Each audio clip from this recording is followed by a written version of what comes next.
Okay, welcome back mga kamista at pasensya na po at 2 araw tayong hindi nakapag-vlog dahil sa sobrang busy natin sa trabaho.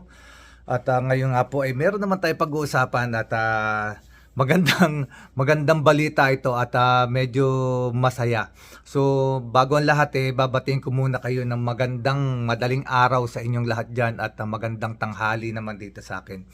So mga kamista ay meron po tayong medyo bibigyan ng konting komento at reaksyon sa oras na ito at ito ay tungkol po doon sa ating napanood na portion noong radio program nitong si Department of Ombudsman pala Ombudsman Boying Rimulya at babasahin ko sa inyo kung ano yung sinabi niya.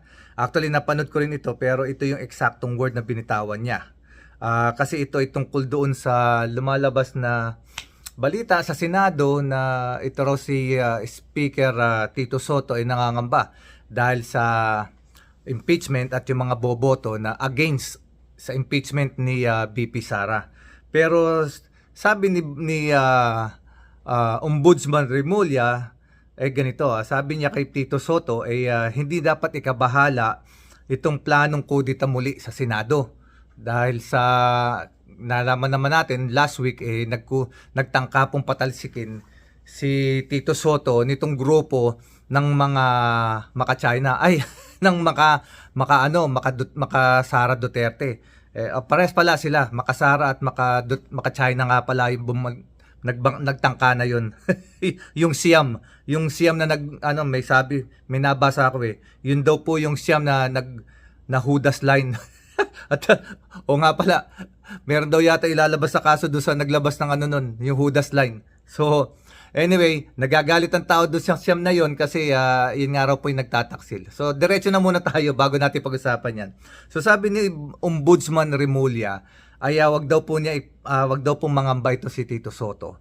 Dahil sa hindi na po ito mangyayaring muli dahil meron na raw po siyang mga arresting team na nakaantabay dyan sa paligid ng Senado o sa labas ng Senado para arestuhin itong mga senador na sangkot po sa flood control.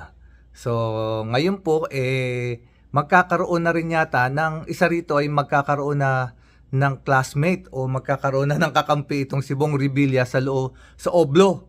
Kasi pag hinuli na itong mga sangkot dito sa flood control na ito, yung tatlo, ito yung lumalabas si Chis Escudero, si Joel Islord, at saka itong si Jinggoy Estrada. Yung tatlong ito yung napipinto na lalabasan ng arrest warrant. Pero ang pinaka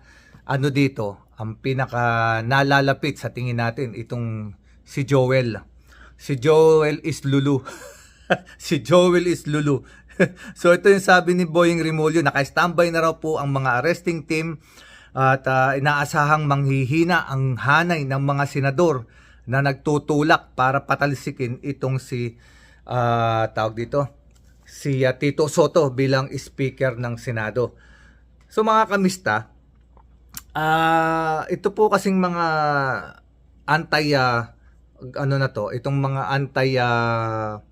speaker na to, Tito Soto, ay gusto nilang mapatalsik si Tito Soto upang magawa nila yung kanilang mga gusto. Katulad na lamang nung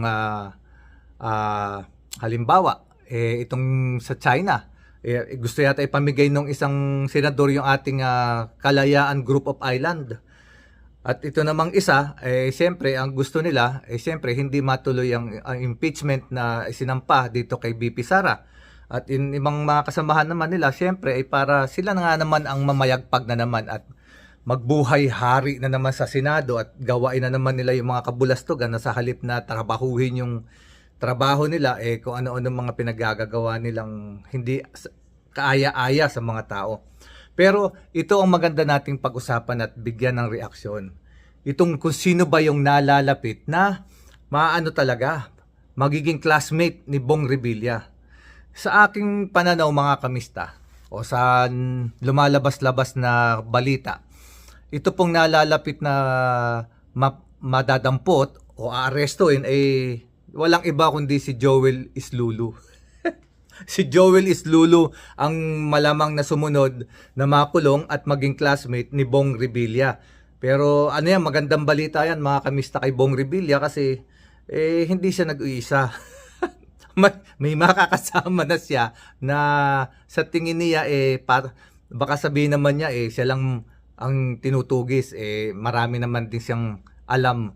Pero ito ay maganda para sa kanya dahil siyempre, dalawa na nga naman sila. So isa-isa na. Ito naman si Joel Islulu, hindi natin alam kung paano niya tatanggapin ito. Alam niyo naman, ewan ko ba kung bakit napakabilis maglabas ng warrant of arrest ngayon ng Sandigan Bayan. Kasi itong kaso ni Joel Islulu, nasa final reading na ito at once na ito na finalize na, ay isasampa na ito sa Sandigan Bayan. At oras na isinampayan sa Sandigan Bayan ay iyan ay irarapol na kung kanino mapupunta. At paglabas ng raffle niyan, the next day, kagaya ng nangyari kay Bong Revilla, pagkatapos i-raffle, wala pa yatang 1 linggo, ilang araw lang, ilumabas ang warrant of arrest. Kaya, sa tingin ko mga kamista, itong si Joel Islulu, nanginginig na ito sa takot. At ito nga si Boying Rimulya, medyo binigyan ng pangamba at takot itong mga senador na katulad ni Bato at saka itong si Joel Islulu. Bakit? Kasi ito si Joel Islulu nanganganib na siya mapunta at maging classmate ni Bong Revilla. Ito naman si Bato hindi siya makakapunta sa Senado dahil takot na takot yan Hanggang ngayon nagtatago yan. So hindi natin alam kung talagang paninindigan niya yung pagtatago niya pagka nagkaroon na ng impeachment. Kasi siyempre, kakailanganin ng boto para ipahinto o ipatigil at hindi maipatupad ang impeachment kay BP Sara. Tignan natin kung gaano ka-loyal itong si Bato kay BP Sara na kahit siya ay madampot, makarating lamang sa Senado para makaboto. Pero sa tingin ko, mukhang hindi mangyayari yun kasi mga kamista, kung talagang may paninindigan ito si Bato, wala pang arrest warrant, nagtago na naglaylo na, hindi na nagpakita, hindi na malaman kung saan talaga nagpunta. At ito namang si Joel Islulu, siyempre, ang payo natin sa kanya, komento lang natin o reaction, mas maganda kung gayahin niya si Bong Revilla. Kasi oras na malaman na may arrest warrant, parang masaya si Bong Revilla sa tutuusin kasi sanay na siya second timer na siya, alam na niya yung galawang kung paano, saya sumuko agad siya. Pero ang nangyari, akala niya siguro magiging VIP treatment na naman siya dahil noong unang kulong niya ay naging VIP treatment siya. Ayon nga sa kwento-kwento at bali-balita, sila ni Jinggoy parang mga nasa sariling bahay lang, nagmamadyong si Jinggoy doon sa kabilang kwarto. At ito naman si Bong Revilla ay nadudo sa mga bisita, may mga lechon araw-araw, unlimited ang kanilang mga bisita diyan sa Kamkrame. Ayan po ay nanggaling sa bibig ni John B. Crimolia, yung kaibigan mismo ni dating Senador Bong Revilla. So itong si Joel Islord, kung ako sa kanya, dapat siya excited. Dapat masaya na lalabas na yung warrant of arrest dahil mapapatunayan niya sa isang banda yung kanyang pagiging inosente kung talaga siya inosente. Maipagtatanggol na niya ang kanyang sarili sa tamang forum, sa korte. Kasi yun naman talaga ang tamang forum Doon mo ilabas ang iyong mga ebidensya na kung ikaw talaga ay walang kasalanan. Pero sa sitwasyon ngayon, paglabas ng warrant of arrest ni Joel Islulu, sa tingin ko maghihimas muna ito na matagal-tagal sa rehas kasi ang kanyang kaso ay puro non-bailable. 3 kaso na magkakahiwalay. Sa flood control ang kanyang kinasasangkutan. 3 kaso na lahat ay more than 50 million ang halaga. At ang threshold po na 50 million, pag more than 50 million, non-bailable na po ang mga kaso nila sa malversation at saka sa plunder. So mga kamista, magandang balita ito para kay Bong Revilla, magkakaroon na siya ng classmate. Magandang balita ito para kay Joel Islord kasi ewan natin 50-50 kasi may pagtatanggol na niya yung sarili niya kung siya walang kasalanan nga. At magandang balita rin ito para sa impeachment ni VP Sara. Kasi itong mga pro VP na to wala tong iniisip kundi ano lang talaga masabi lang nila na basta sila Duterte, hindi lang titignan kung ano yung mga ebidensya.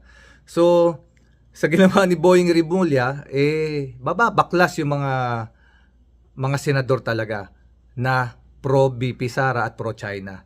Mababaklas sila. Biruin mo, kung matanggal si Bato, dahil hindi naman siya nagpapakita, nagtatago siya, talagang hindi na siya makakaboto. At ito naman si Joel Islulu, nanganganib na at napipinto na lumabas yung kanyang warrant of arrest. Kaya dalawa ang mawawala sa boto ni VP Sara na hindi matuloy ang kanyang impeachment. So, sana lang talaga ipagtanggol mo na lang sa tamang forum, Joel Islulu, ang iyong sarili at wag ka nang sa social media magsalita ng magsalita. Ang nakakaano lang dito, si Bato sanay magtago to. Kasi dating sundalo yan, militar, pulis. May experience yan sa pakikipaglaban sa bundok, sanay mamuhay sa bundok. So, maraming pa pagtataguan yan. Itong si Joel Islulu is tawag dito, hindi to sanay sa hirap, hindi sanay magtaguyan Kung magtataguyan, hindi sa bundok. Kung magtataguyan, lalayas yan ng Pilipinas kasi hindi yan sanay sa hirap ng buhay sa bundok. Si Bato, kaya niya mamuhay doon kasi nag-training naman yan ng jungle survival. Itong si Joel Islulu, walang training yan. Ang training lang yan, kumupit sa pondo ng bayan. Yan kasi, yan ang napapala ninyo. Ngayon, ang hilig nyo kasi makialam sa pondo Ang hilig ninyong, ang kakati ng kamay ninyo na pakialaman yung pondo ng bayan. Kaya, dapat lang yan. Sigurado ko, hindi hindi susuko. At kung susuko man yan, parang maraming request na hihilingin yan.